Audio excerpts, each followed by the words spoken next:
উপরে যে ছবিটি দেখতে পাচ্ছেন সেটা হলো বাংলাদেশ ফুটবল দল ও ক্যাপ ভার্দে ফুটবল দলের পার্থক্যটা। 2000 সালে যখন ক্যাপ ভার্দে ফুটবলে 182তম দল হিসেবে বিবেচিত হয়েছিল, তখনকার সময়ে বাংলাদেশ দল 129 নম্বর দল হিসেবে বিবেচিত হয়েছে। কিন্তু দেখেন আপনি পার্থক্যটা কোথায়। প্রায় 26 বছর পর এসে ওই ক্যাপ ভার্দে 182তম দল থেকে বর্তমানে 69 নম্বর দল হিসেবে ফিফা ওয়ার্ল্ড কাপ খেলতেছে। কিন্তু আমাদের বাংলাদেশ দল কোথায় 129 থেকে 2000 সালে 129 দল ছিল, এখন 181তম দল হিসাবে খেলতেছে। কিন্তু ফিফা ওয়ার্ল্ড কাপে আজ পর্যন্ত একটা বিশ্বকাপ খেলতে পারে নাই।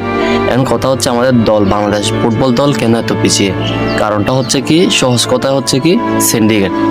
বাংলাদেশ ফুটবলটাকে একটা অসাধু দল উঠতে দিচ্ছে না, সামনের দিকে এগোনোর কোনো সুযোগই দিচ্ছে না।